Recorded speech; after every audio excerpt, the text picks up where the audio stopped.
Hello, you're listening to All Sorts of Shorts, where filmmakers watch and analyse as many short films as we possibly can. Welcome, this is our first ever episode, and we are super excited. My name is Bernadeta, I'm a film director and producer.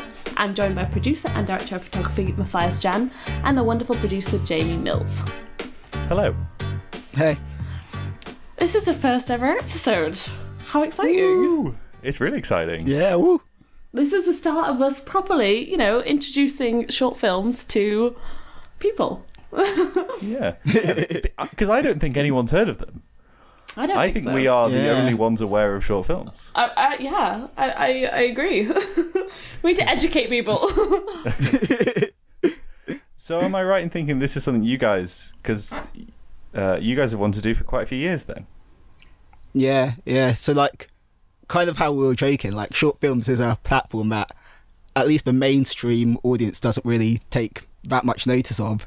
And, it's such a shame because there's so many great short films out there and there's such, an easy medium to get into with their, short length. You can literally watch them, on the train, on the bus, wherever you are. Yeah. And so having a way to, share more good short films with people and encourage more people to get into it, I think, it's something that's been on our minds for a while. Yeah, we started talking about it, 4 years ago? 4 years ago, whilst we were at uni.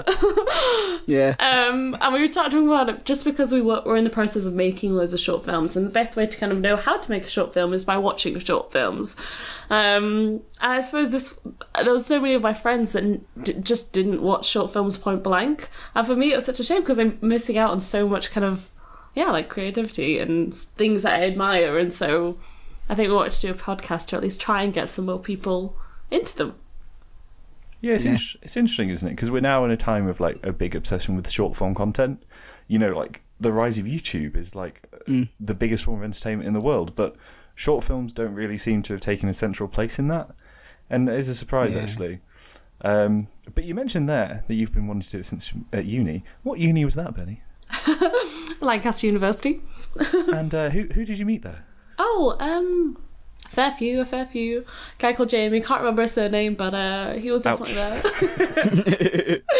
This podcast is already terrible for my self-esteem. Yeah, we all met at uni, didn't we? Yeah. We were part of the Lancaster University Film Production Society. Small plug in there. Yeah. Big shout out to them. I think the first short film that I had any reasonable involvement in was also the film that I met you guys, which was a short film called Network. Yeah. So we all met. That must be 5 years ago now. Wow. Yeah. And I was kind of a year ahead of you guys, and I went off and did an MA in producing, and I've been working in film TV for the past year. You guys stuck around for a bit longer and finished your degrees, as the normal thing to do. We thought it might be good, yeah. Finished our degrees and then kind of had a few months of kind of limbo before Matthias. It was it was something that we talked about, starting your own company, and it was something that we talked about in third year, and I kind of saw it as in the distant future we'll do it. And then literally 4 months after uni finished, Matthias was like, you know that company, yeah, do you want to start that now?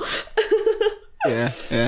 It's kind of a place where I could see that film was what I wanted to do, and kind of just going out there and doing it while we're young and have all this energy and passion. It seemed like a good idea. Yeah, definitely. And it's a space where we can kind of produce our own content, produce the content that we want to produce, and so it's now our full-time jobs. Enjoying it. I think the main problem we have, society is kind of facing at the minute with short films is that they're not the easiest to access.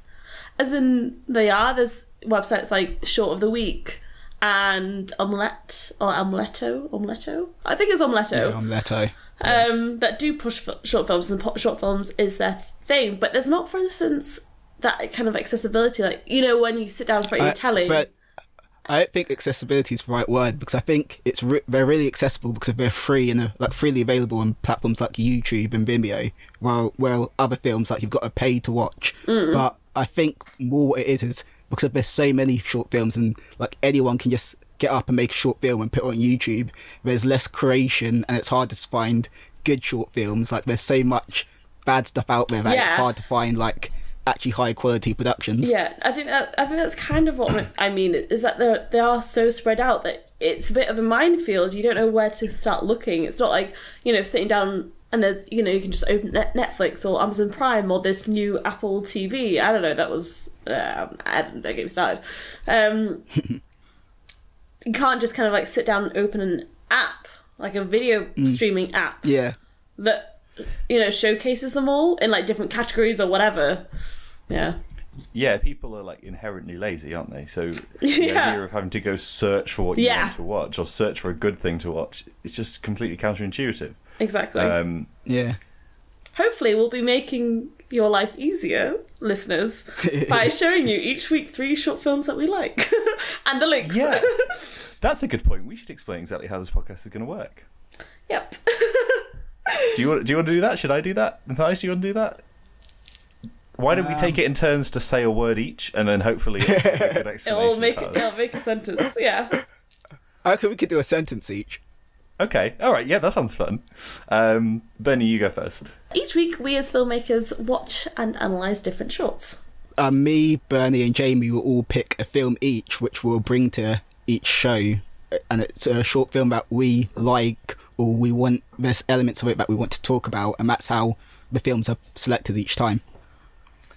And all the films will be selected around a certain theme. So this week, as it's Halloween, we've brought along 3 very spooky shorts for you, haven't we?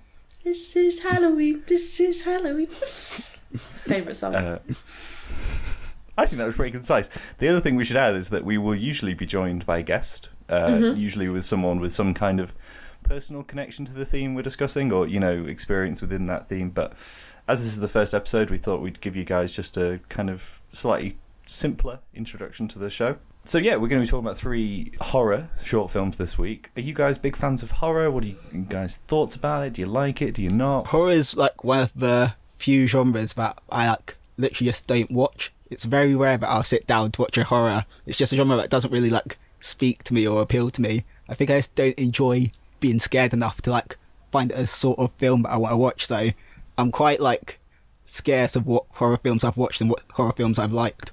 I think we've talked about this before. I used to watch a lot of horror, you know, especially kind of like in my early teens and such. And I used to love them. Me and my mum used to stay up till like stupid o'clock in the morning watching horror films. But then I got really horrific nightmares. And suffered a bit from sleep paralysis, and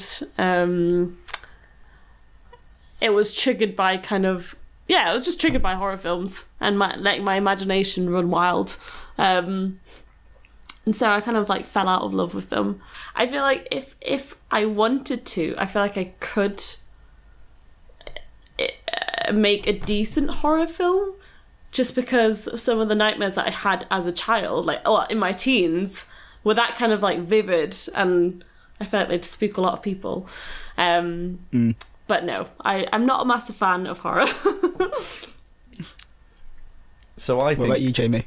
Yeah, I was just about to say, I think in designing an episode where 3 people talk around about horror films, it would be great if you could get 3 people that all hate horror films. Yeah. Top tip. I am not a huge fan of horror films. I've got nothing against them in principle. I like the idea of a film that makes you scared and gives you quite a strong emotional response. I think sounds great. I struggle to think of many horror films that have really scared me. And I think because there's this obsession with trying to scare you within the films, a reasonable one, you know, that's the whole point of them. It means that they have to sacrifice on all the other elements, like they invest in those other elements not as much as they would do otherwise. Like I think with a lot of horror films that just the narrative isn't there, the kind of directing style when it's not being scary just feels lazy. And I say that, but in the past year it feels like there has been a bit of a change. Like I thought Bird Box, I didn't really find necessarily scary, but I thought it was a really wonderful film. I really enjoyed A Quiet Place, which I thought was genuinely really scary. It was just such an amazing film. And I also generally enjoy horror shorts, because part of that issue I think with a horror feature film is that basically what you want is a build up to the fear, and then you want the fear and then to move on, right? And when you're dragging that out over the course of a feature film, it kind of just doesn't work. You either have to go down the route of holding that tension up for the whole time, you know, in something like the original The Thing. You know, when they're in the, and it's just the whole time you ratcheting up this tension, and that's really exhausting to watch. Or you have to do bits where it's like it's scary and then it's not scary, it's scary and then it's not scary, a bit like It from a couple of years ago, the Stephen King one. And I suppose the only problem with that is you teach the audience, if they've watched enough horrors, they know exactly which bits should be scary and they kind of prepare for it. You teach them how to read horror films because they're all quite similar. But it's interesting, you don't find that problem as much in other genres, because a lot of genres do have like their 3 acts and like the same narrative arc, but that doesn't like make the genre any worse. It's weird that only affects horror. I think it's because horror is a body film. I think we've touched upon this in the past, that it was designed for you to have a bodily reaction. And there's only so many ways for your body to have a reaction, if that makes sense. So what do you mean by a bodily film? So a body film was a theory written by Linda Williams back in the 80s, and she said that horror films, plus the porn industry, plus certain other films that make you have a bodily reaction, are specifically designed for your body to react rather than your mind to react. So like a body film is where you feel the same emotions and like feeling that the characters are, rather than just empathizing for those characters. Yeah, not what you're saying? Not necessarily emotions. It doesn't have to be about emotions. Your body just has to react in a way that you can't control with your mind. As if you're in that situation that they are in. Yes, yeah. Okay, I get you. Yeah. So with horrors, their aim is for your body to kind of get that like a sense of like fear or panic, and then to physically kind of like jump. That's why they're called like, jump scares. I think that might be touching a bit on why I don't like horror films as much, because I feel with a lot of stuff, like with like when you watch a comedy, if you don't want to laugh, you can like not find the comedy funny, even if it is. And same with horrors, if you don't want to be scared of a film, like you can choose to not be afraid. And I feel like a lot of horrors, I just go in not really wanting to be afraid, so I don't really invest myself in it. So you don't get I'm just, out of it, looking on rather than getting that full experience that it's meant to make me feel. Yeah. So diving right in to our horror-themed short films, the first film we're watching is called There Comes a Knocking. It was done by the YouTubers Film Riot and directed by Ryan Connolly. Here is a clip. Is it you? Is it really you? Yes, it's me. Can you stay?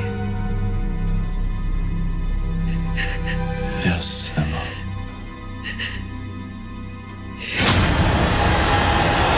I can stay. Matthias, you brought this along. Why did you bring it along? What did you like about it? What didn't you like about it? So I've been a big Film Riot fan for like a very long time. Film Riot's been going for like 10 years now, and they do lots of filmmaking tutorials and stuff like that on YouTube. I've probably been with them for like the past 7-ish years, watching like literally everything, and it's been like amazing watching their kind of journey as they head towards making this first feature film, which they're hoping to make like a big studio production. So There Comes a Knocking was like their proof of concept short film to like make this dream a realization, and it was like a lot of hype surrounding it, and it is a big deal for them. And so it's just come out, and I've watched it, and I'm not 100% sure where I sit still. Okay. Like, overall, I think I did enjoy it, and I did like it, but it leaves you with that sense of wanting a little more. And maybe that's what they wanted to do, because of it's a proof of concept and they want you to want that feature, but maybe I just wanted a little more out of it. Yeah. What do you guys think? I've got to agree with you. I thought technically it was stunning and the end credits were gorgeous, but the actual story, I mean, I thought the way it revealed that she was a widow was kind of cliche. A lot of the aspects were quite cliche, and like you said, like the monster at the end just isn't explained. There's just no reason for him to be there, and the husband isn't explained, and it's kind of off-putting because it starts with her frantically trying to put this door on and getting like super upset, but it doesn't make sense. I just thought she was being weird and overacting, and then it's later on that you find out that actually she, her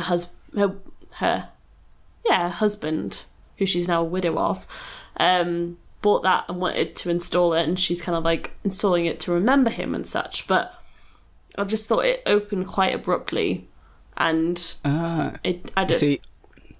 I read it quite different. So I liked the way it opened because of it's kind of that show and don't tell thing. They didn't like explain all the exposition outright at the start of the film. They kind of just like threw you into it, and there's a lot of like world building pieces left around for you as the audience to like kind of work out. And I thought that was one of the better elements of the film, like how they handled exposition and the world building. I'd usually agree, but it made me kind of like dislike her from the beginning. Well, but we all know how much you hate women putting up doors. You always talk about that. Come on, you can't bring your biases into this. My nemesis.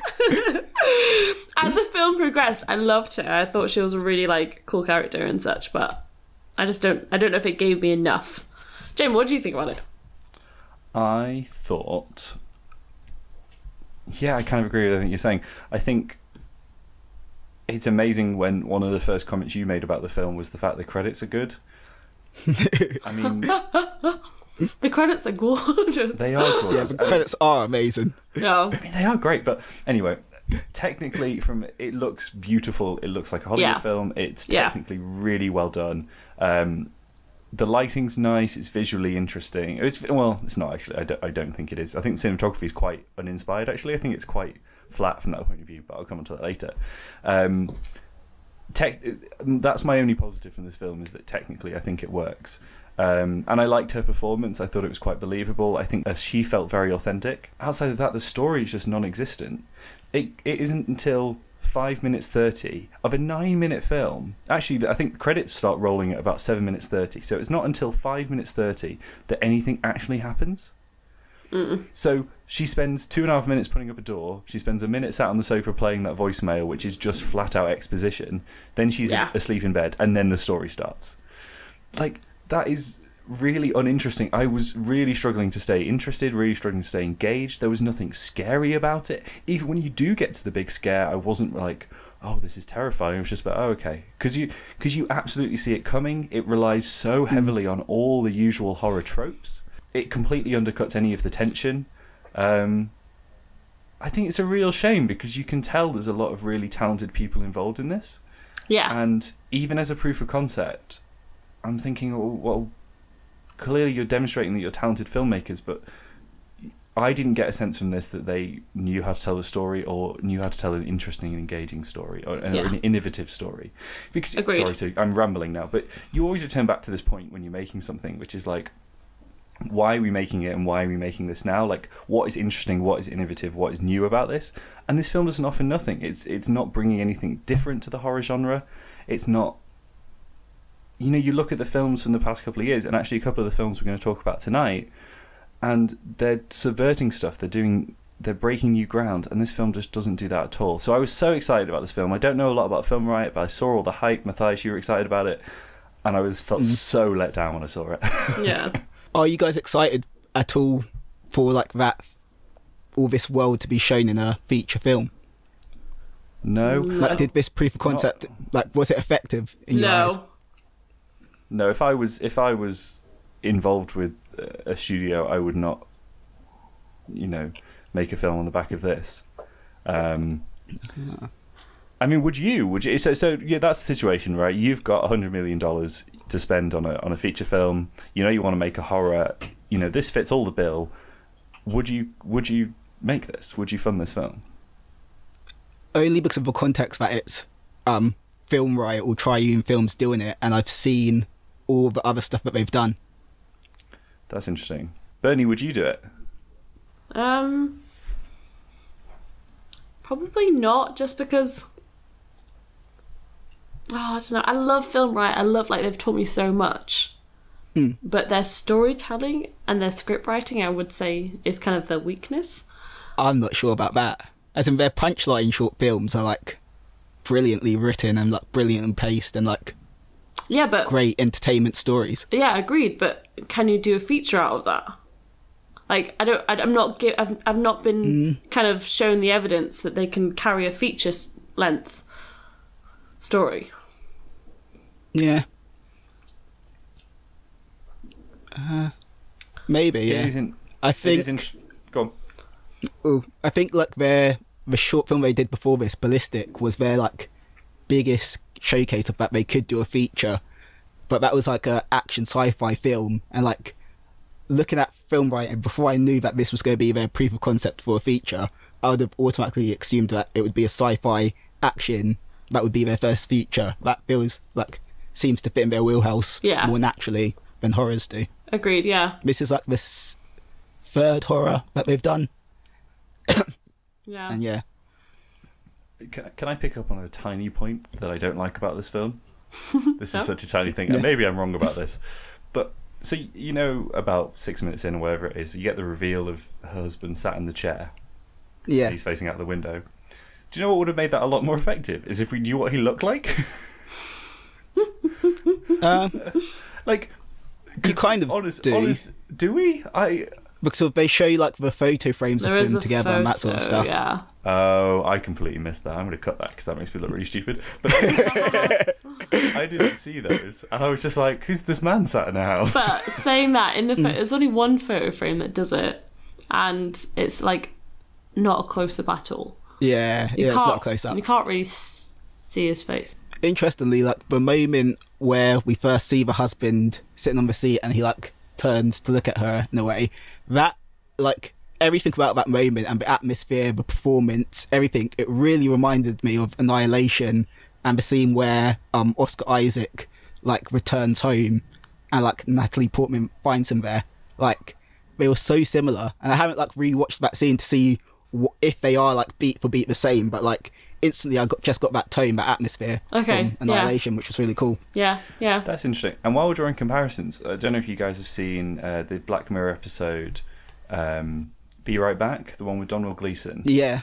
There's an element, it's the one where Donald Gleeson, spoilers for Black Mirror, I think it's like season 2 or season 3, Donald Gleeson is married to a woman.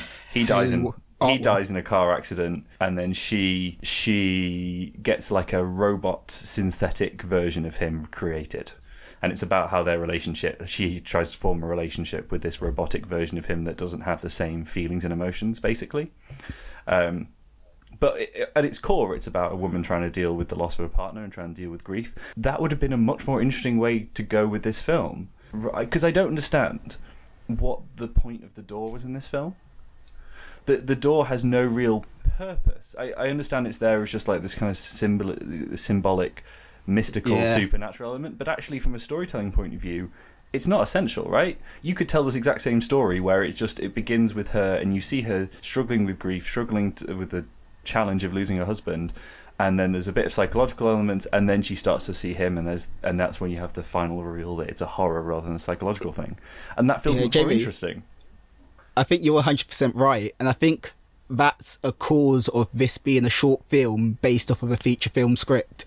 And so, like, Ryan Connolly, he wrote the feature film first, and I'm sure in the feature film version that, like, it's all about the door, and, like, that's how this entire world works that he's creating. Okay. But in the short film, you don't actually need that door, but you can't create a proof of concept for that feature film without that door.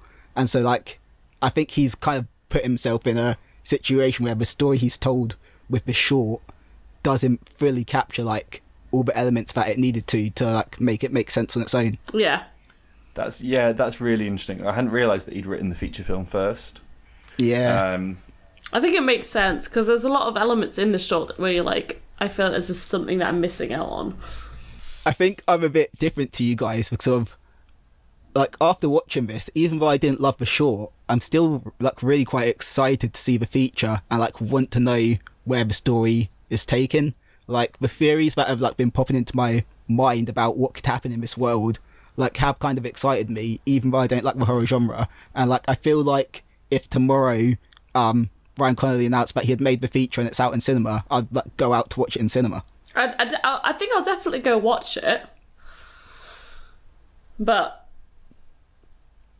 I'm gonna go watch it and hope it kind of like pleasantly surprises me. Yeah. I'm not gonna go with like, oh, the short was bad, so it's not a bad short. Of course, it's not a bad short, but you can definitely tell it's a proof of concept. Well, I don't know. I think part of what makes this not a bad short is that it's obviously very expensively made. You know, that is a very large and professional and well-paid team putting that film together. Yeah. If this had been made on the kind of budget that we made our first short films on, I think you'd think it was a terrible film. Even if you had, you know, the same actress, the same camera style, all that kind of stuff. Yeah. I think this film is saved by the fact that it's very expensive. The production value. I don't mean to sound so critical, because the Film Riot guys sound great. You know, they've got such a good reputation. Everyone talks so positively about them and the influence they've had in teaching people and stuff. This film did not do it for me at all. Earlier, you mentioned how the cinematography was something that you thought was quite simple. So I tell you what, I won't go too deep into this because it's not my area of expertise. And I think, again, from a technical point of view, cinematography is really solid. It's lit competently. I mean, if that's the best thing you can say about something, it's not great, is it? But it's, you know, you can see what they were trying to do. The lighting was very nice. Visually, it's very nice.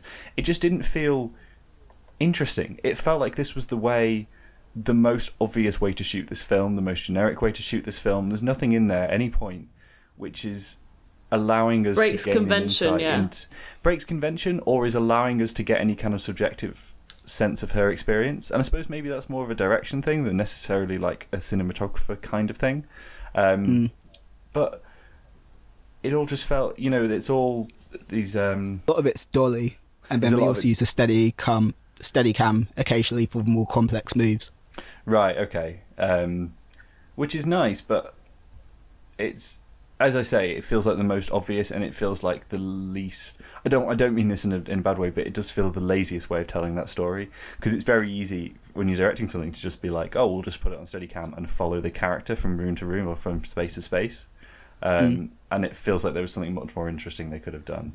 Yeah, I don't know. I suppose it ties into. I will ask you what you thought about the cinematography in a sec, but. There's no tension. Did either of you at any point in this film feel like, oh, I don't know what's going to happen next, or oh, like I feel stressed and worried and concerned? I just was a bit like, oh, it's just okay, fine. I suppose the title kind of gives it away. There comes a knocking. She installs a door. Yeah. And then, oh my god, wait, there's the knocking. Yeah. Matthias, what do you think of the cinematography? So I really like the tone and atmosphere it created. Like, I agree with you that it was a very conventional way to do it, and probably how like I would imagine most horrors like this would be shot. But to me, it just kind of worked, and like that was one of the aspects that I enjoyed the most, just the atmosphere of the building of the house, and like a lot of that was production design as well. But I feel like the cinematography and production design kind of complemented each other, and like it was, I guess it did make it kind of enjoyable to watch, just like to marvel over almost. Yeah. Yeah. Okay.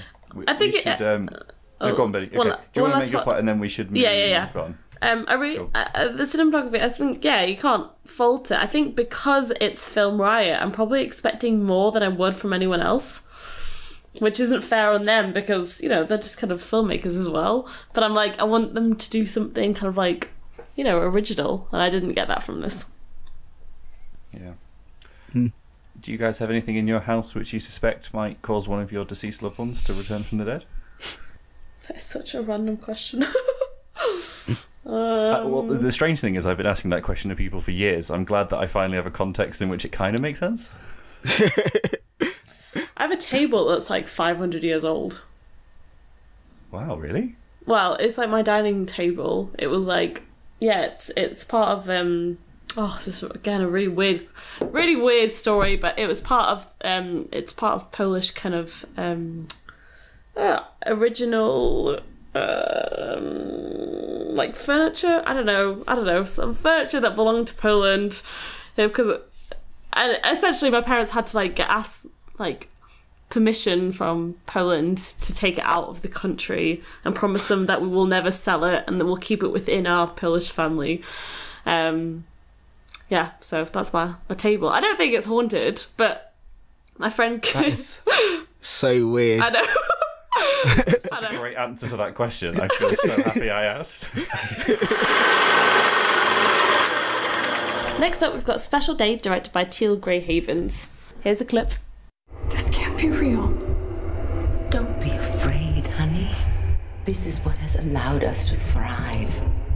And besides, for most of your life, you'll be so far away, you'll forget he's even there.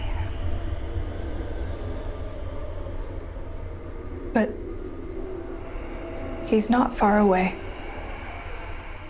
I brought this film along this week. I brought it... Okay, this is probably a bad reason, but when I was doing the research for this, I'd watched so many short horror films already that I was kind of getting like scared, and I was like, no, I don't want to do this anymore. And so I was like, Special Day sounds good. I gave it a watch, and I was like, yeah, that does everything that I'd expect a horror film to do. So that's why I brought it along. I quite liked the whole... I just love the setting of it. The whole, it's your birthday and your whole family's there and looking down on you, and kind of, I think we've all been in that situation, especially when, your aunties go, oh, I remember you when you were like so small, and it kind of like brought back those quite intimidating family reunions that you get sometimes. I thought the idea was quite cool, that you can find out when you die. And I suppose that's my greatest fear, like dying. And so it kind of like played on that. I would say the biggest weakness with this film is that it doesn't make sense. because they say, oh, you know exactly when you're going to die. And that's why we're so successful. But yet, on the day that they die, they didn't know they were going to die on that day. So they lied. Yeah. Oh yeah, that's such a good point. As in, yeah. There's like, it's either a plot hole with like dumb characters, and both ways like makes it bad. Yeah. I think I prefer it as a plot hole. I think it makes me more angry if it's just that they didn't.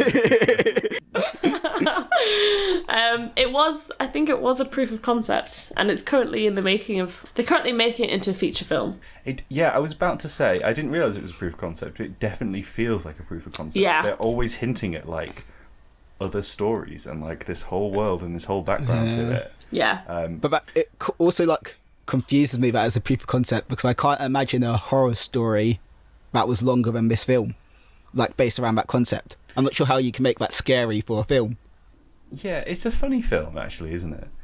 Not a funny in haha kind of way. Just it's interesting because the whole Sentinel idea, I think, is really interesting, and I love the ending. The climax of this film really works for me. There's something really unsettling about it. It is a bit comedic when they're like, "Oh, but we're all about to die now." It feels like a bit cliche and a bit silly, but it still was effective for me. I still was quite scared. I have a kind of similar point as I did with the last film, where the story, or the interesting part of the story, it feels like it takes it a long time to get there. There's not really, it didn't feel like there was much of a ratcheting up of the tension. I wasn't really that interested in this like weird family's dynamic. I suppose maybe you need it there to set the scene, but I don't know. I think maybe there's a way of telling this story where it's about half the length, and you just go in with like, you almost begin straight away with him explaining what the Sentinel is, then going, oh my god, we're going to die, and then you end it. For me, I'm not sure I would have enjoyed that as a story either. Like, with this concept, the film that we watched, the only part that really intrigued me was the older sister who like was kind of opposed to the whole Sentinel thing. I thought that was the most interesting story of like the dynamic of how not everyone just accepts this family tradition. Some people are like, nah, this is a bit weird, this is a bit off, maybe like this is making some of our family members just go crazy, maybe this isn't a good thing, this is like more of a curse than a blessing for our family. And I felt like that would be more interesting to explore than like what we got in this film. Yeah. Oh totally. The sister I thought sounded really interesting. I have a lot of questions though about the kind of cinematography on this, because there's something, I don't know, because the colour palette is very muted, right? It's very like grey, dark, washed out. So I have questions about that, and also about the angles of the shots. When she's looking up, is it the camera's on like a bit of a tilt? I just thought it was quite interesting. I wasn't entirely sure what they were trying to say with that, or what that was trying to communicate. It's kind of putting us in the protagonist's perspective, because if she's sitting down and she's having to look up at all of her family members, and maybe a bit of what Bernie was saying about that like intimidation of these big family gatherings, and like everyone like being a little patronising on that side. I feel like that's kind of what that slight tilt up kind of did. Carrying on from what you were saying, Jamie, about the like muted colours and that, I did really like the aesthetic of the film. I liked it, yeah. Both the production design and the cinematography. Like, I liked the lighting and how like it just pushed that little to the warm tungsten just that tiny bit, but it was all still like quite neutral and like only pockets of different shades of different colours. I thought it was really nice, and like low-key lighting worked really well as well. It's like what you expect from horrors, but I still think it just works. Yeah, done really well. Yeah. They shot this over like 2 evenings or something, or a day or something. I don't know. I'm pretty sure it was a day. Yeah. You can kind of tell when you really like look into it and break it down. Like, and I think it must have been quite like low budget, and it was like quite impressive the quality they've got from that low budget. It seems like a lot of it was shot on like a gimbal, and like there's some shots which would have worked better on a dolly or like a techno crane, but they just didn't have the budget or time to use that sort of stuff. Yeah. And so like the shots are like a little iffy, but like barely noticeable. Yeah. But overall, I think it's pretty. Yeah, it's pretty. I quite enjoyed it for what it was. And like the earthquake at the end's really, really like well executed, I think, and it shows what you can do with a low budget. I was just going to say, that is. I have a lot more appreciation for that now, knowing it was a low budget film, because it is effective actually the way they do that. How have they just? I'm rewatching that scene. Have they just? So it's like a close up on the table. So they're probably just shaking the table, but because they're using a close up, it sells that effect. It's like just smart filmmaking. The concept suggests that they're like in this world everything's predestined or predetermined, and so surely this earthquake must have always been happening. Yeah, they should have. But maybe it's they just didn't notice. Who knows? Yeah, but that's an interesting point. Actually, I hadn't. Yeah, you get. I mean, this gets into a weird philosophical ground here, but if your Sentinel's getting closer and you can tell I'm going to die in a day's time, presumably there's stuff you can do to alter that. But for the Sentinels to work, there can't be stuff you can do to alter it. It's got to be predetermined. But that's my point. And like nothing can change. Obviously, of course, you don't know how you're going to die, but you could. So, say if you're predetermined to die in a car accident, and if you knew you were going to die in a day's time, you would do everything you can to prevent dying. You obviously don't know you can die in the car accident, but you would. I'm going to go to an underground shelter. I'm going to lock myself in. I'm going to make sure there's nothing that I can trip or knock my head on. I'm going to sure there's a knife or anything. Do you think it's a bit like underground shelter, then loses power and you suffocate down there because you're always predetermined to die in that bunker? So you think it's a bit Final Destination-y? So it's not that you're going to die in that way. It's that you were predetermined to die on that day. It doesn't matter about the method. Yeah. No, I feel like you're also predetermined to die in that way. It's just like, because if you don't know that way, you can't actually avoid the way. You might try to be avoiding something else, which leads you to die by the way you're always going to die by. I've got a question for you guys in terms of the plot. If you were like a member of that family and you knew when you were going to die, do you think that would help you find success in life? Nope. I am full of anxiety all the time. Very rarely about death, but occasionally about death. If I knew I was going to die within a certain time frame, I would just be more riddled of anxiety, thinking, "Oh bloody, I'm going to die in a week. That's stressful." But no, but if you knew that you were going to die when you're 88, then would that help you? Maybe. I suppose probably what it would enable you to do is you could do really high risk jobs that also pay a lot of money. Yeah. But I mean, how much do you actually earn from that? Like, I think you get paid extra money if you're like an oil worker on, some really dangerous place, but I don't think you get paid millions. Well, unless you're a stuntman. You could be like a drug trialer or tester for like loads of different risky drugs. No, none of them are going to kill you. To be fair, you might still end up like in a coma for the rest of your life, but wow. I mean, it's not perfect, is it? I think that would be terrible. Is it the day you sign up for the drug trial thing and the Sentinel just starts running? like full colour head. Oh shit! I made a terrible mistake. Oh my god! I think it definitely helped me. I think. Well, it wouldn't help me. I think I would have done. I'd do things differently. But this returns back to my predetermined thing. We should move on to our next film in a moment. But so, say if I know my Sentinel is really far away, so I know I'm not going to die tomorrow, and so tomorrow I jump out of a plane without a parachute. Do I just in a Final Destination-esque way? Does a series of things happen that stops me from dying, or do I just right? Yeah, I think so. Well, then now I know how to make my money. I would become a YouTuber, and every day I would jump out of a plane and film the ridiculous series of things that happen to stop me dying. There's still the risk of you like ending up in a coma for the rest of your life. It tells you you're not going to die. There's still other bad things that can happen to you. Oh shit. Well, maybe what I do is like tell my family if I'm in a coma, kill me immediately. Ah, that's actually a smart idea. Thank you. You sound surprised. Yeah, you actually might have cracked it, to be fair. Wait, kill you immediately? That's the way to do it. Yeah. Well, what if you come out like, of the coma?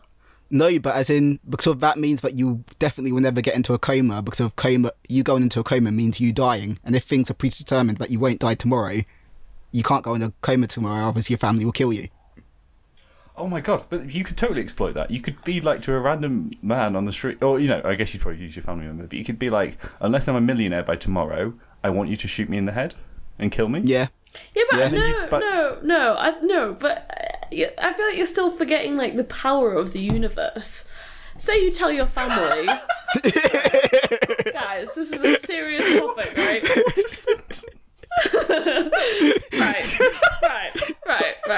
Right. Guys.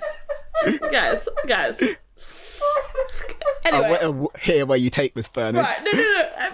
Right. Sorry, can you repeat that sentence for me? No way. Sorry, guys. I think you're forgetting about the power of the universe, actually. I'm moving on. No, actually, no, right. You're forgetting that, say you told your family that, you know, if I go into a coma, kill me immediately. Yeah. Say you tell 5 people, right? Yeah. On the way to, like, killing you, they could all die in a car accident. Yeah, actually, yeah.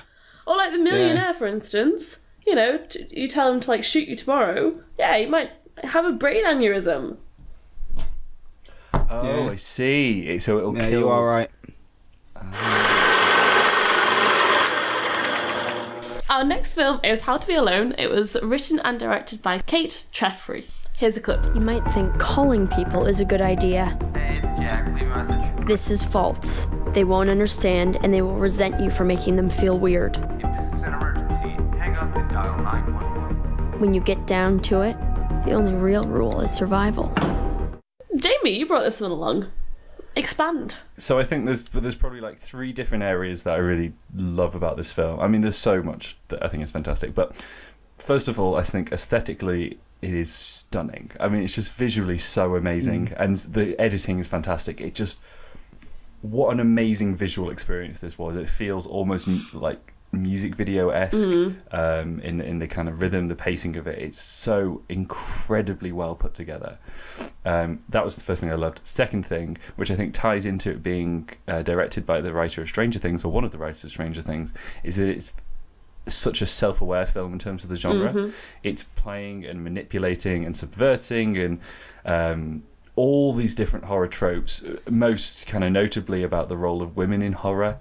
You know, she's at times being forced to be like the mother character, but then she's trying to be like the fragile, innocent woman who's being chased by the serial killer. You know, it feels like both a kind of homage to horror, but also a kind of a mirror holding up to it to kind of call it out on some of its more problematic things. The third thing I loved, which ties probably back into that first thing, is that I just think the story and the narrative and the dialogue in this film is incredible. I absolutely love this film. Are you guys equally excited? Do you want me to go first, or...? Yeah, so, likewise, I really loved this film. I thought it was a really, like, solid pick. It was original. It kind of, it was self-aware. But it also did things that were different aspects of, you know, the genre that I hadn't Yeah, that are new, and I thought that was really interesting. And I didn't pick up on the whole, when he said about the homage to horror, I didn't pick up on that, but now that you said it, it's so obvious, and I can't believe I didn't get that. Yeah, because on my first watch I was trying to get my head around what the narrative was, like what is actually going on, but I've now, it's kind of just put together all these different fears and all these different things, horror tropes, and bring those to life, right? That was how I interpreted it. 2 elements I'd probably say that I kind of struggled on was, one, I didn't think she was a particularly likeable character. I think that was the point, but I didn't particularly like her. And 2, I don't know why she was having the hallucinations. I don't know if you're meant to know, but I suppose it is just your imagination kind of coming to life. But I kind of wanted to have. I think this is, just kind of like something for myself. I think I wanted a bit more of an explanation for why she was kind of like seeing it all. That's interesting, Bernie, because of your 2 negative points are like 2 positive points for me. Okay. Like, I didn't need her to be a likeable character at all, and like I was completely fine with that, and I don't think that was like an accident on their behalf. Like, I thought that was absolutely fine. And then with like understanding why she's seeing all this, to me I just interpreted it as like she's a little crazy and this is all in her head, but like I didn't need them to tell me this is what this means. Like, I was happy for it to be open and free to interpretation. Yeah, it's very much a film that is like, come along for the ride. This is going to be a weird, crazy adventure. Just come and throw yourself into this world. Just and enjoy the journey. Yeah, it doesn't matter whether this is a psychological film or a supernatural film. Either way, it's amazing. And I think probably the reality is the intent was that there's some overlap between those two. That some of it is psychological and some of it is kind of more supernatural. But I wasn't. Yeah, Matthias, what do you think of it? So, for me, it was the filmmaking elements that like made me love this film. I like loved the cinematography, loved the music, loved the performance, loved the production design, and like the thing that I wasn't that as bothered about was the story. Like, the story didn't really speak to me as much, but I could still enjoy it because it was such a good showcase of filmmaking.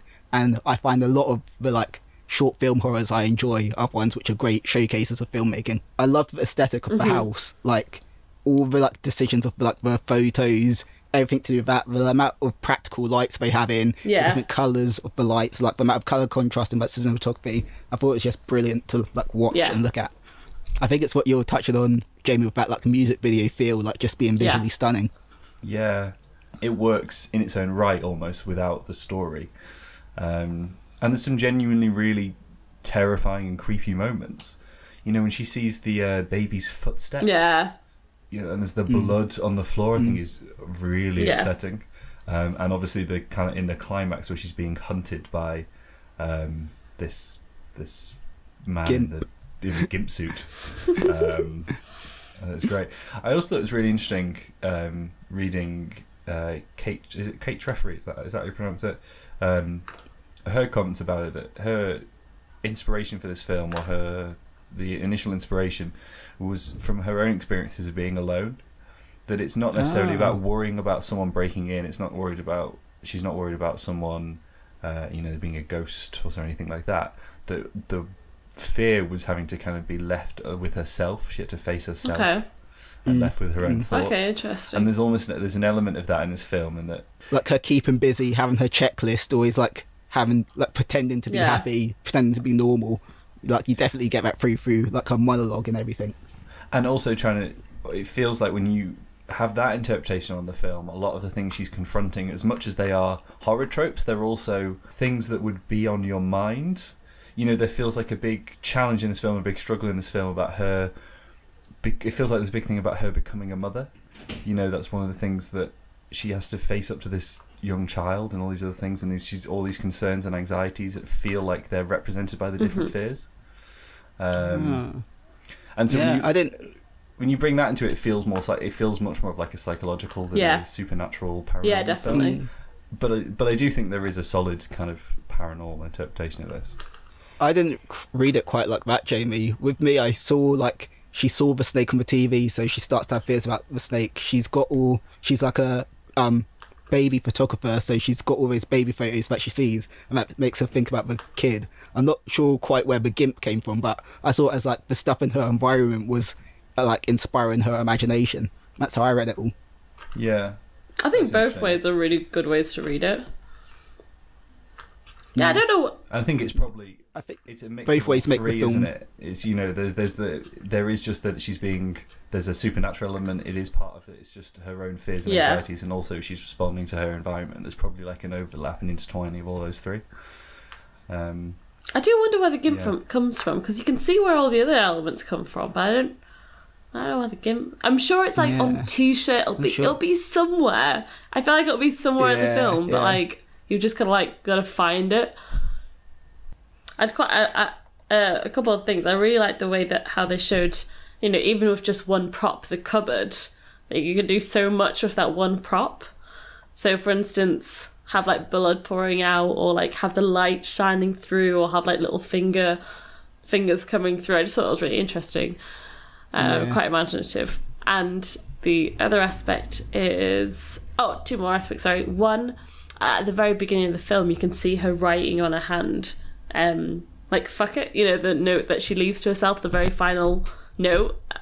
I didn't notice that. I didn't pick up on that one. Well, anyway, yeah, she writes in her hand, like, what, you know, so she already knows all the stages that she's gonna go through. I thought that was really interesting. Like you know, re-emphasising, you know, she's done this before. And the third aspect is, one of the biggest things I struggle with horror genre is violence, and especially graphic violence. And this film kind of showed that you didn't need to show all the graphic violence. There's still like blood in it, but it's not kind of, you know, you don't see her beating up the GIMP, but you can still imagine what's happened. So I just quite like how they've, you know, stuck with a really good story and not kind of enjoyed doing the horror, the gory aspect. One of the gory aspects that I thought was like phenomenal was the battered snake. Like, the production design suggested an amazing job when it's like sitting on the piano and the camera pans down to it. Like, it looks so real and like horrible. I thought that was like really impressive. I wonder if it was like a skin. I don't know. There's just on a more of a story side of things, I'm listing more things that I love about this, but there's a really nice contrast between, which I think again ties back to that whole, when you're left alone having to face up to yourself and deal with your own fears and anxieties. And there's this lovely contrast between how she is with her boyfriend, the guy from Strange Things, Steve, I think his name is. I think it's her husband. And how she is when she's alone. Jack. I think it's his husband, but yeah. Oh, I was Jack referencing is his name in here. I was referencing his character in Strange Things. Jack within this film. And she has, when she's left alone, she has all these things that all these little secrets and all these little embarrassing things that she's hiding from him. And that's always something that I'm intrigued with in films, is when you get this contrast between the kind of external and the internal self. And this was such a lovely way of bringing that to life. Yeah. I think the protagonist, Micah Monroe, like, she just did an amazing job of embodying that character, and she's an actress that I really like. She's in another film, or like independent film, called Tao, which I really love, and like, she's so good at carrying films on her own. Like, she's really impressive. Yeah, no, I thought she was impressive. And she's got so much work to do here, because she's got to do such a range, because because of the way the film is structured, she's got to simultaneously be, you know, innocent, scared, you know, character girl in a horror film, and also like badass female warrior kind of thing. And all the bits in between, and also just like ordinary kind of housewife, photographer, artsy hippie kind of person. So she's bringing all these different she's really phenomenally talented actress. I'm amazed that she hasn't blown up, because it won't be long, I don't think. No, her time's coming. So I feel like, just to round off each film, me and Matthias have both asked a slightly weird question. Bernie, do you want to pick a weird question to end this film? Oh, what was a moment in your life that you like felt most scared? Ooh, that's a good one. Can I give two answers? Yeah. Oh no, I'll just give one. It feels slightly smaller compared to, Bernie, what you were talking about with the whole sleep paralysis thing. But I think the most like freaked out I've ever been was I've never had particularly intense nightmares or anything like that, or even even as a kid I never sleepwalked, and then a couple of years ago I sleepwalked for the first time, and I had this like really intense dream. I was like crawling along my bedroom floor. Oh my god! So in my dream I was like suffocating under a circus tent. Oh wow! And then I woke up as I was like just about to suffocate, and it took about an hour for my heart to slow down. Oh wow! That's quite intense. I'm going to keep on the dream theme, and I had so when I have dreams, like a lot of my dreams are like, quite action based, and so like I've had quite a lot of dreams where I've like died in a dream, and as soon as I die in a dream I always just like wake up straight away, and like it's fine and it's like exciting and thrilling. But there was this one time where I had a dream and like I got shot in the head in the dream. I didn't wake up and everything just went black, and like I could feel blood dripping down my forehead, and like I generally thought I was dead because of like I was so used to just waking up, and like it wasn't just the fact that I died in my dream. The scarier part is like I died and there's like nothing there, like everything was just black. That was it. There was like no afterlife. Oh my god! And like I was there for like 10 or 15 seconds just in pitch black before I finally woke up and like realised that I hadn't actually just died. That's quite freaky, actually. Yeah, I don't like that. Bernie, scariest thing sound to you? This could sound really weird, but ever since I was like really young, I've always kind of, well, this I can't say for myself, but my parents always said that I talked to people that weren't there. And come on, it's Halloween week. And so when I'm asleep and have these kind of like situations where I feel like there's like a ghost in the room, or like there's something kind of like rushing towards me and I'm embodying like the ghost or something, they're really scary. But because I'm asleep, I'm not as bothered. It's times where I'm awake and something weird happens. When I'm fully awake and something weird happens that shouldn't be happening, that's when it gets me most. So this, in my old house, we used to live in like a really, really old house, and there was definitely a ghost living there. But and I was walking through the house, and the way that our house was kind of like laid out is you start in the kitchen, you go through to the living room, up the stairs into, it was like a play area kind of thing, not play area, like a playroom kind of thing, then down the corridor, and if you go down the other set of stairs you end up in the kitchen again.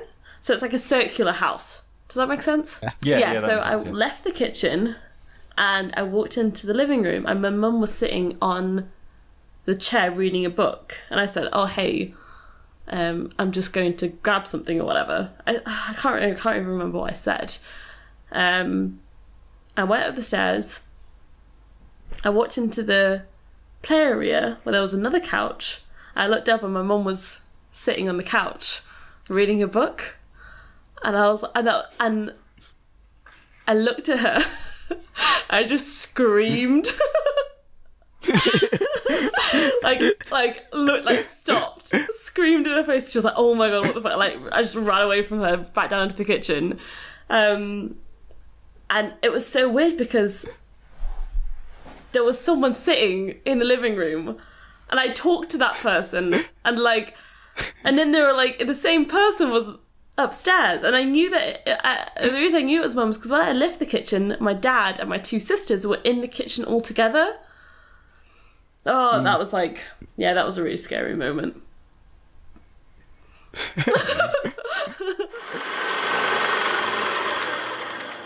Thank you so much for kind of like joining us this week for our first ever episode. We do hope that you kind of stick around. Next week we are looking at, Jamie? Well, we're going to be joined by one of the programmers from the LGBTQ+ Queer Fringe Film and Arts Festival. That is a mouthful of a thing. And we're going to be discussing 3 awesome films. Bernie, what are those films going to be? So it's Serene by Zara Dwinger. We're also looking at Crashing Waves, which was written and directed by Emma Gilbertson, and The Wonderful Moon, directed and animated by Mafe Lopez and Borrega Vidua. Watch the films. I feel like you'll get a lot more out of this podcast if you know what we're talking about. They can be found on our website. If you go to Movement Films, you'll be able to click on podcast. You can view it on there. You'll also be able to find the films on our social media pages. They are going to be... We're on Instagram, Twitter and Facebook, all under the name All Sorts of Shorts. Also, you can find all of us on social media. I'm at Beange on Instagram. Matthias, what are you on? I'm on Instagram at Matthias Djan. And Jamie? I'm on Twitter, JHRM1994, I think. Please send in any films that you'd want us to kind of look at in the future. We're always trying to find new kind of shorts, all sorts of shorts. Thank you so much for giving us a listen this week. We really hope you join us next week. Have a good week. Keep watching. And please go follow us on social media, All Sorts of Shorts on Facebook, Twitter and Instagram. Thank you very much.